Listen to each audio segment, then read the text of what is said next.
देखिए, डेलीगेशन में तो सारी पार्टी शामिल है including the Congress party. I don't think the question delegation को लेकर है और उसको लेकर है कि कौन कौन जा रहा है। उसमें डेलीगेशन में सवाल ये उठ रहा है क्योंकि ये राजनीति से पहले देश की सुरक्षा को लेकर हमें सवाल जो है मन में कि कल 1 महीना हो गया पहलगाम को लेकर, क्या हम वो जो 4 आतंकवादी हैं उनको पकड़ पाए हैं जो उसके हमलावर थे, क्या हम उनको अंजाम दे पाए हैं वो पूरे आतंकी हमले को।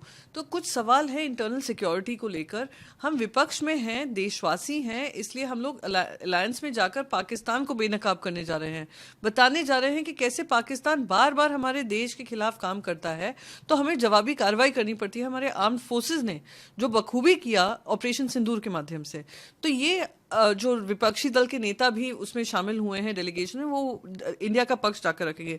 पर साथ ही साथ हर सरकार के साथ एक अकाउंटेबिलिटी होती है। हम एक प्रजातंत्र हैं, तो उसको लेकर जो भी बात चल रही है, तो मैं उम्मीद करती हूँ जैसे बीजेपी ने सरकार ने उस समय पे ऑल पार्टी ब्रीफिंग रखी थी जब पहलगाम हुआ था, उसके इमीडिएटली आफ्टर बाद उन्होंने जब ऑपरेशन सिंदूर हुआ था उसके बाद हमारी पार्टी की भी यही मांग है कि ऑल पार्टी ब्रीफिंग होनी चाहिए, क्योंकि जब ऑपरेशन सिंदूर ऑनगोइंग बताया गया था उसके बाद पाकिस्तान आर्मी ने आकर ये आतंकियों की मदद करने में सिविलियंस को अटैक किया था, हमारे देशवासियों को अटैक किया था, और फिर ड्रोन अटैक्स हुए थे।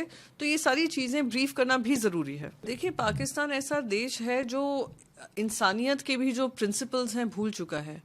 उनके आगे ना किसी की जान जाए, ह्यूमैनिटेरियन लाइव्स, ह्यूमैनिटेरियन जो बिलीफ होता है, मदद का हाथ होता है, वो उसमें विश्वास ही नहीं रखता है।